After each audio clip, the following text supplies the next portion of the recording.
창세기 28장 6절부터 9절입니다. 제가 읽겠습니다. 28장 6절부터 9절. 에서는 이삭이 야곱에게 복을 빌어주고 그를 밧담 아람으로 보내어 거기에서 아내감을 찾게 하였다는 것을 알았다.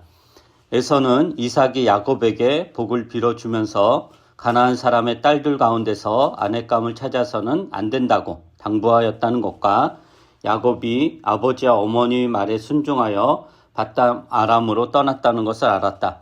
에서는 자기 아버지 이삭이 가나안 사람의 딸들을 싫어한다는 것을 알고 이미 결혼하여 아내들이 있는데도 이스마엘에게 가서 그의 딸 마을랏을 또다시 아내로 맞이하였다. 마을랏은 누바요스 누이이며 아브라함의 손녀이다. 이제 좀 우리가 창세기를 안 한 지 조금 몇 주 돼서 그 전 내용을 좀 이렇게 잊어버렸을 수도 있는데 그 배경을 좀 이렇게 이야기 좀 해보겠습니다. 리브가는 이제 에서가 야곱을 죽일지도 모른다는 이제 걱정을 하죠. 왜냐면 에서가 받아야 될 또 축복을 리브가 야곱에 합작을 해가지고 이삭을 속이고 그 맏아들의 축복을 받아냈기 때문에 그리고 그것을 나중에 한 에서가 그 분노가 극에 달해서 이제 야곱을 반드시 죽이겠다 이런 말을 공공연히 이제 하고 다녔죠.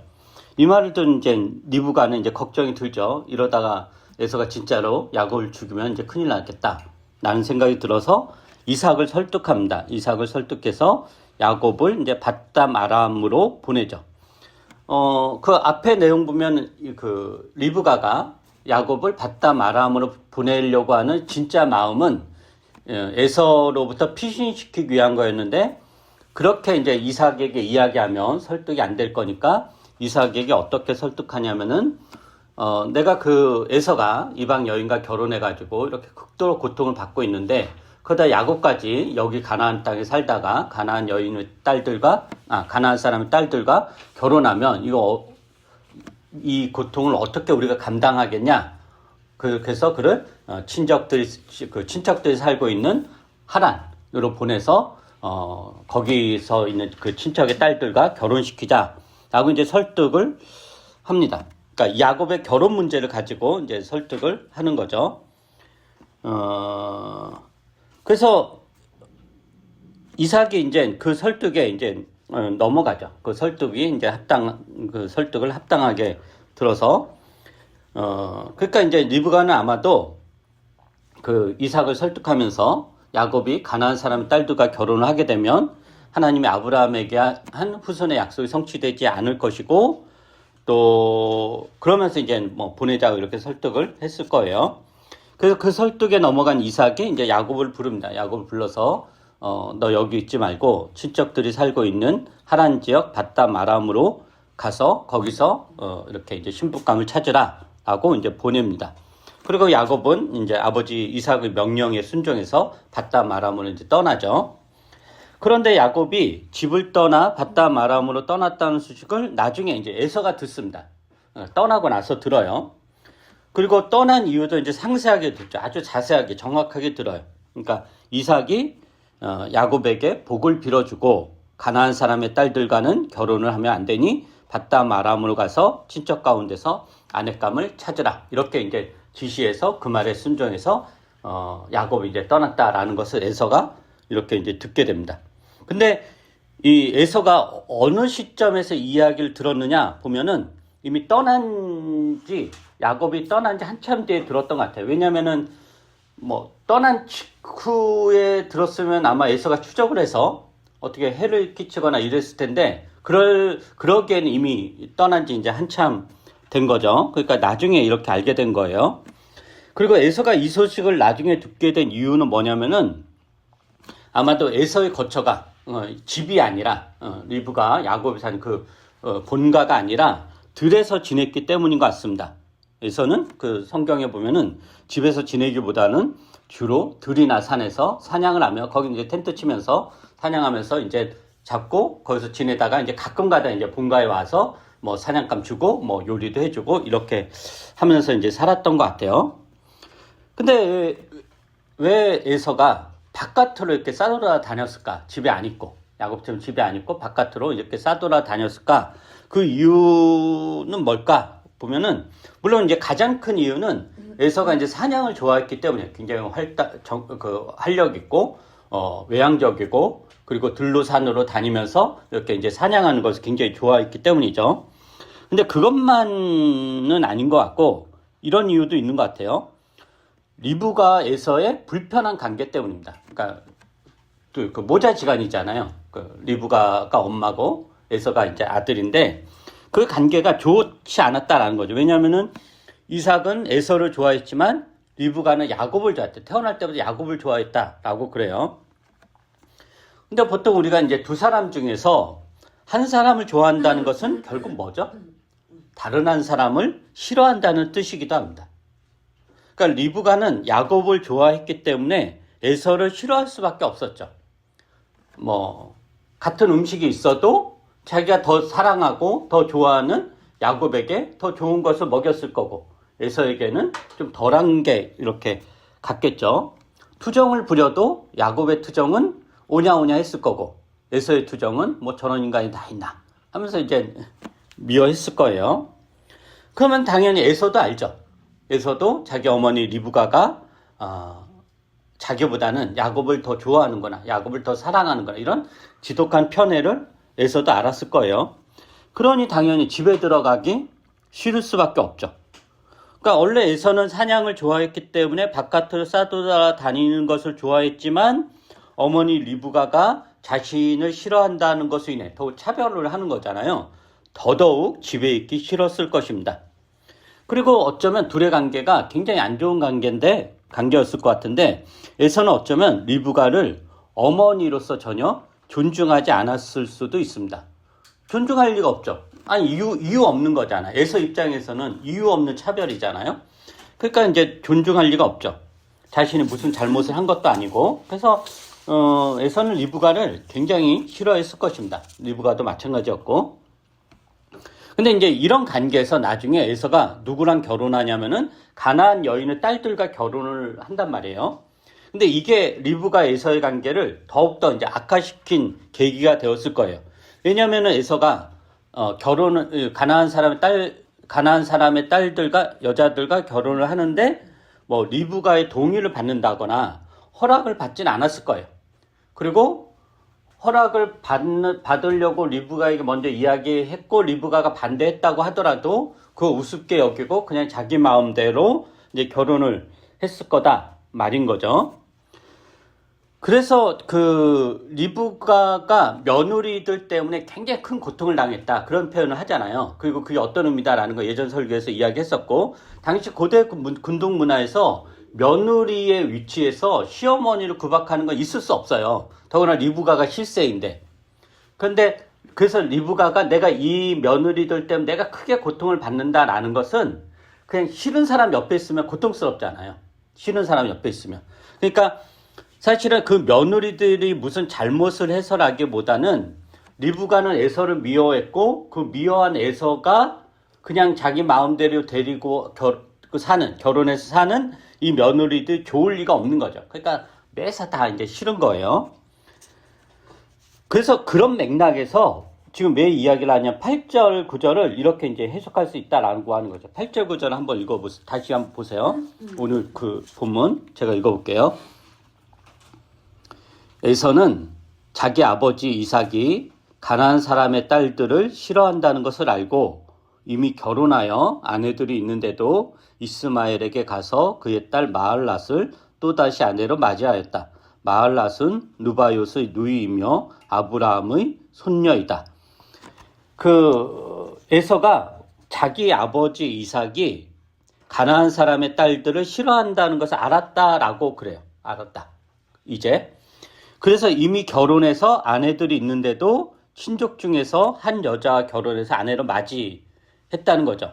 아버지가 이삭이 가나안 사람의 딸들과 결혼하는 걸 싫어하는 거야. 내가 가나안 사람들 결혼을 지금 살고 있는데 이걸 싫어하는구나 라는 것을 이삭이 이제 알았다는 거죠.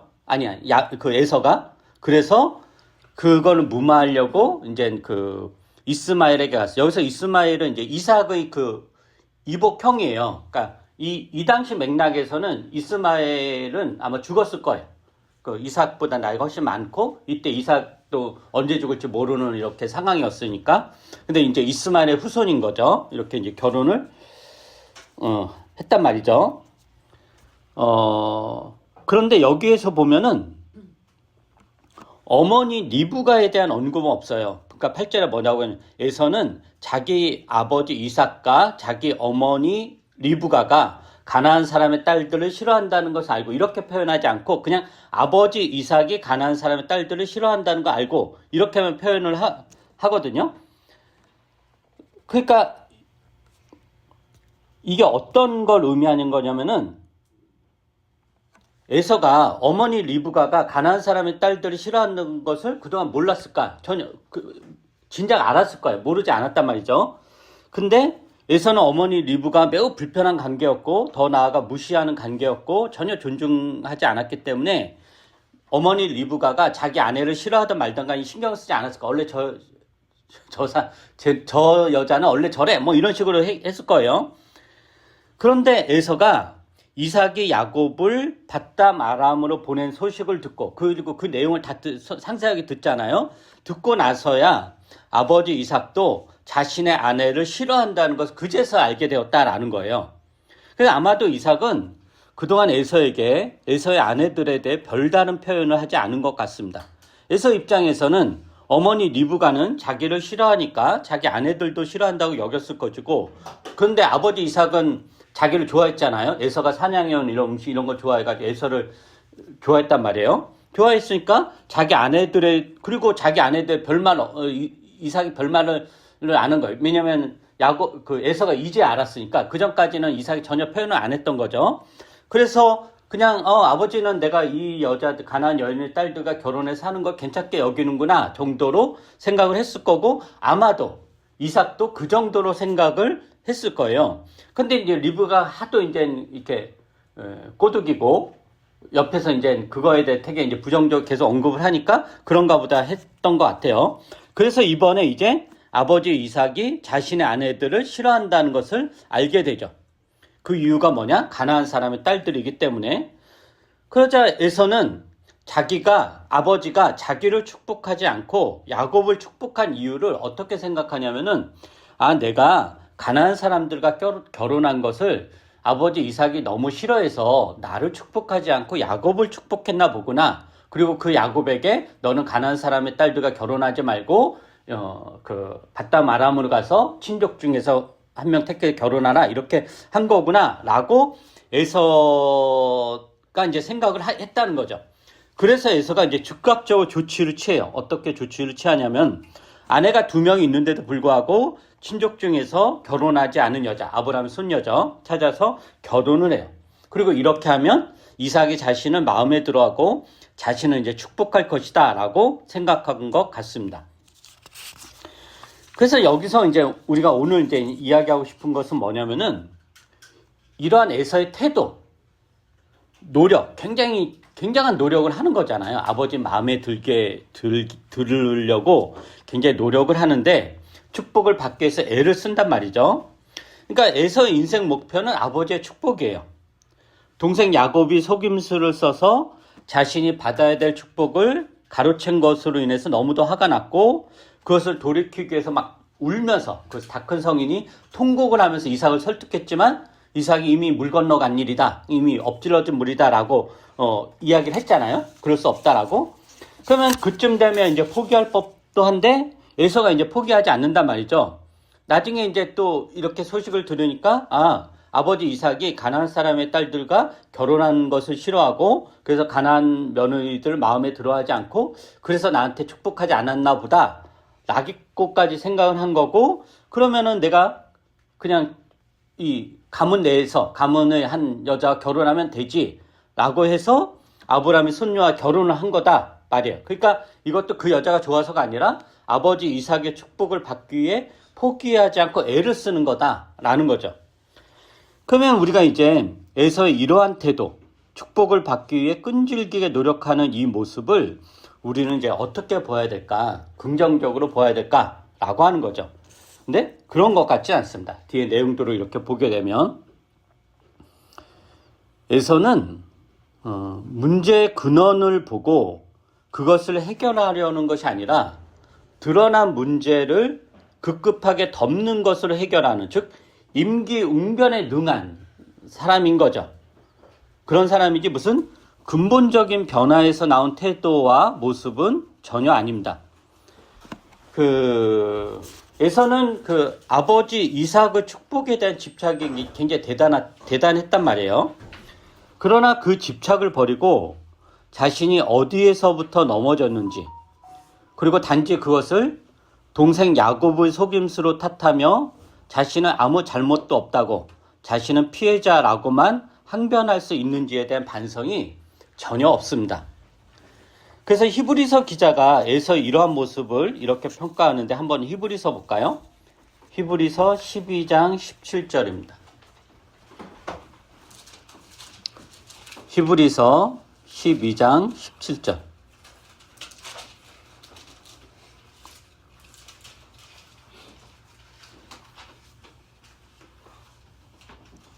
이거는 한번 여러분이 한번 읽어보시기 바랍니다. 자, 찾으셔서 히브리서 12장 17절. 다 찾으셨나요? 한번 읽어보세요. 시작. 여러분이 알다시피 에서는 그 뒤에 축복을 상속받기를 원하였으나 거절당하였습니다. 그는 눈물을 흘리면서 구하였건만 해결할 기회를 얻지 못하였습니다. 네, 에서가 이제 축복받기를 눈물 흘리면서 구하였건만 해결할 기회를 얻지 못하였다. 그래요. 근데 여기서 해결은 우리가 보통 이야기하는 구원에 관한 그런 맥락은 아니에요. 그런 게 아니라 여기서 이야기하는 해결은 뭐냐면은 근본적으로 자신의 문제를 성찰하고 뿌리부터 고칠 기회를 얻지 못하였다라는 거예요. 해결할 기회를 얻지 못하였다는 것은 자신의 문제를 뿌리부터 성찰하고 거기서부터 고칠 기회를 얻지 못하였다. 즉 자신의 문제가 어디서부터 시작되었고 자신의 문제가 무엇이고 어떻게 고칠 것인가를 고민해야 되는데, 그렇게 하는 것은 이 난국을 해결해 나가야 되는데 그렇지 못했다라는 거죠. 그죠? 드러난 문제 해결하기 급급했다라는 거예요. 하나 사건 터지면 그것 없고, 하나 사건 터지면 그것 없고. 그런데 왜 그런 사건들이 반복해서 일어나는지에 대한 그런 성찰은 전혀 없었다라는 거죠. 그러니 멀쩡한 아내들이 있는데도 불구하고 또 다른 아내를 구하는 것으로 문제를 해결하려고 하는 그런 어리석은 짓을 저지른 것입니다. 이 에서와 비슷한 태도를 보인 사람이 신약 성경에 나오는데요. 사도행전 한번 볼까요? 사도행전 8장입니다.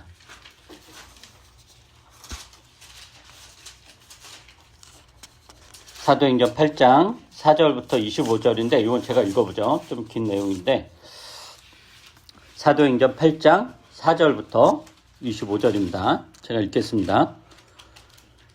그런데 흩어진 사람들은 두루 돌아다니면서 말씀을 전하였다. 빌립은 사마리아 성에 내려가서 사람들에게 그리스도를 선포하였다. 무리는 빌립이 행하는 표징을 듣고 보면서 그가 하는 말에 한마음으로 귀를 기울였다. 그것은 귀신 들린 많은 사람에게서 악한 귀신들이 큰 소리를 지르면서 나갔고 많은 중풍병 환자와 지체 장애인이 고침을 받았기 때문이다. 그래서 그 성에는 큰 기쁨이 넘쳤다. 그 성에 시몬이라는 사람이 있었는데 그는 마술을 부려서 사마리아 사람들을 놀라게 하며 스스로 큰 인물인 체 하는 사람이었다. 그래서 낮은 사람으로부터 높은 사람에 이르기까지 모두 이 사람이야말로 이른바 하나님의 위대한 능력의 소유자이다 하고 말하면서 그를 따랐다. 사람들이 그를 따른 것은 오랫동안 그가 마술로 그들을 놀라게 했기 때문이다.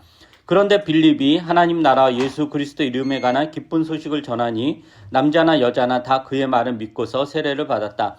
시몬도 믿게 되었고 세례를 받은 뒤에 항상 빌립을 따라다녔는데 그는 빌립이 표징과 큰 기적을 잇따라 행하는 것을 보면서 놀랐다.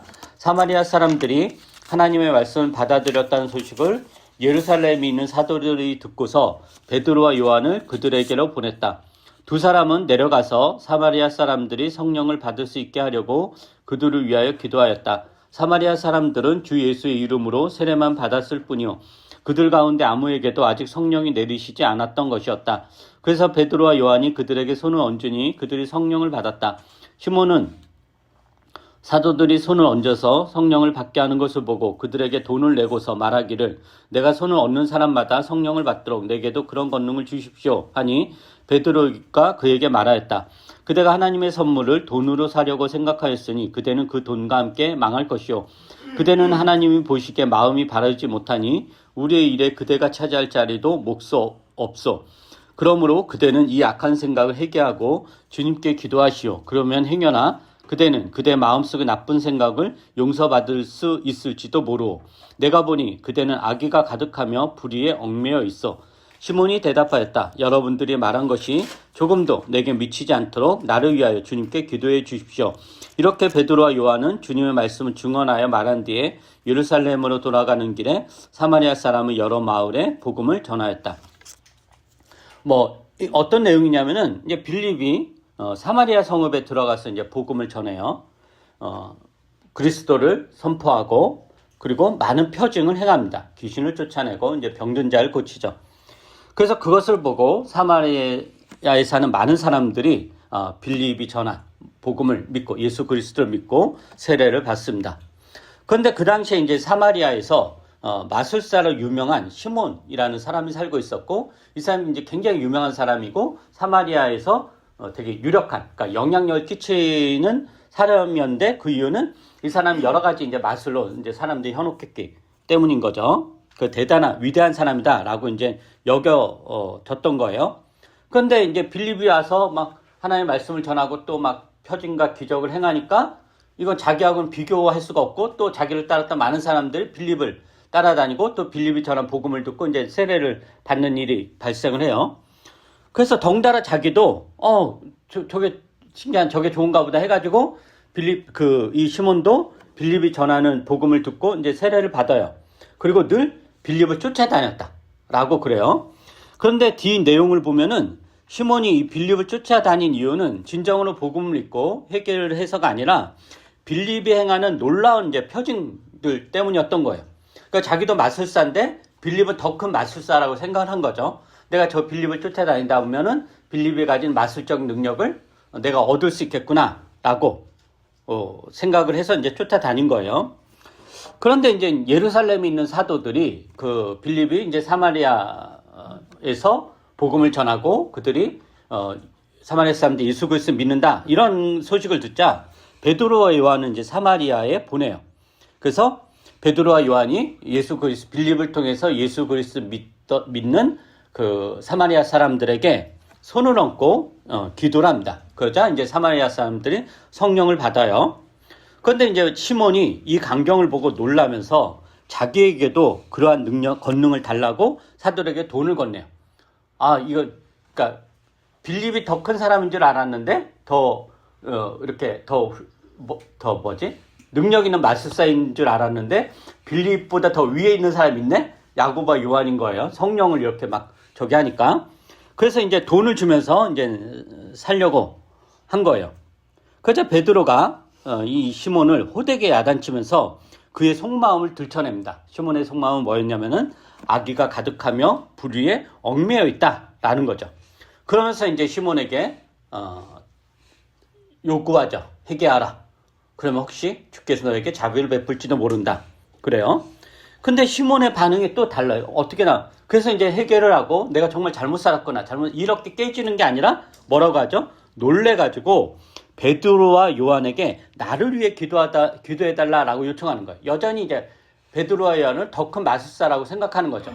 너희가 나보다 훨씬 더 위대한 마술사니까 제발 신의 어떤 저주가 나에게 미치지 않게 해달라. 이런 식으로 하는 거예요.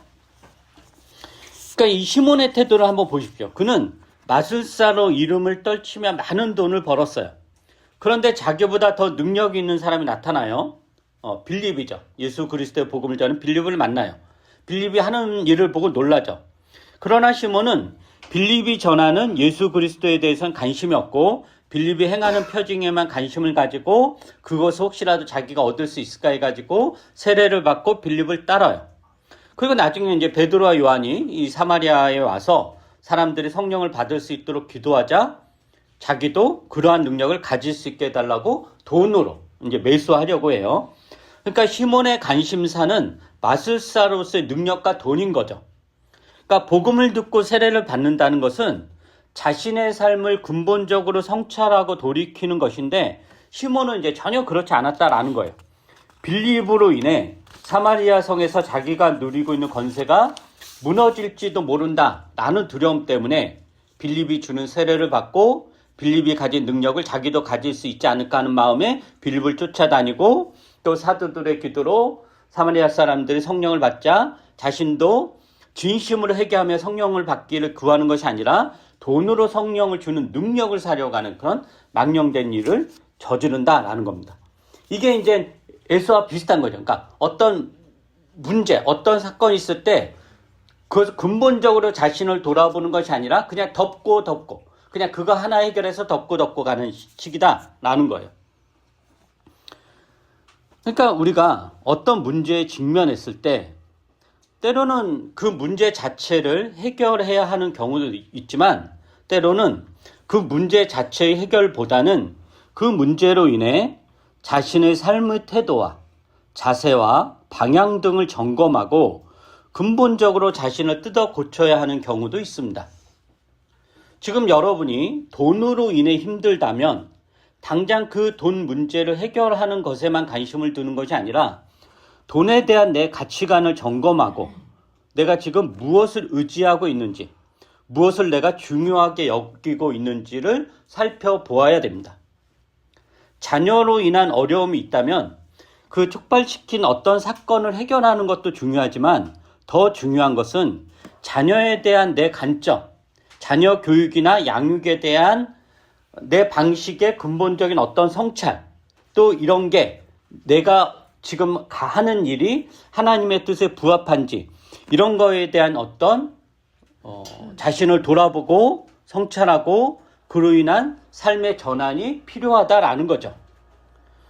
여러분이 이런저런 사정으로 교회를 잘 나오지 못한다면 그때 교회에 나오지 못하는 상황을 개선하는 것도 중요하지만 삶의 우선순위라든가 교회로 모이는 것이 내 삶에서 얼마나 중요한 것인지 신앙의 근본을 다시 한번 돌아보고 각성을 하는 것, 이런 게 필요하다라는 거죠. 그러니까 우리가 어떤 사건을 겪을 때 어떤 생각이든지 마음의 힘듦이든지 어떤 고통이든지 아니면 어떤 좋은 그런 여러 가지 자극들이 있을 때 그 자극 하나에 반응하면서 그거 덮고 나아가면은 사람은 변함이 없다라는 거죠. 똑같은 거죠. 세월이 아무리 흘러도. 그러나 그런 사건과 그런 문제와 그런 변화, 그런 어떤 자극을 통해서 자신의 어떤 삶의 방식이라든가 방향이라든가 이런 것들을 근본적으로 돌아보고 그것을 뜯어 고치고 거기에서 돌이키는 것, 이게 바로 회개인 것입니다.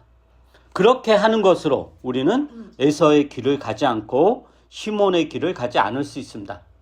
온 힘을 다 쏟고 부담 없는 노력을 하는데 그게 다 헛발질, 부질없는 짓, 이게 바로 에서의 삶의 방식이었던 것입니다.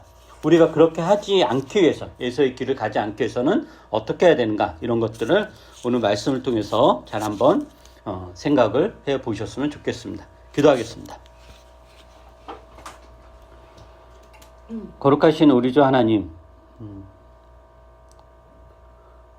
주께서 우리에게 당신의 말씀을 가르쳐 주시고 하나님 나라를 보여주시며 하나님과 우리 주 예수 그리스도를 믿는다는 것이 어떤 것인지를 우리에게 깨우쳐 주십니다. 그럼 우리는 살아가는데 너무 급급해서 무엇을 돌아보고 근본적으로 우리 자신을 이렇게 돌아볼 겨를 없이 그냥 일어나는 사건에 자극에 급급하게 반응하면서 정신없이 살아가기도 합니다.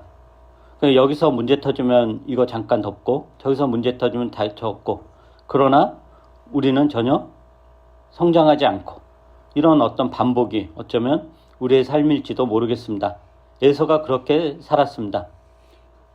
우리가 에서의 길을 따라가지 않도록 저희들 불쌍히 여겨주시고 우리가 겪는 여러 가지 문제들, 사건들을 통해서 거기에서 하나님의 뜻이 무엇인지, 내가 이렇게 사는 것이 제대로 사는 것인지 이런 것들을 진지하게 돌아보고 성찰하여 바르게 설 수 있도록 은혜를 베풀어 주시옵소서. 감사드리며 예수님 이름으로 기도합니다. 아멘.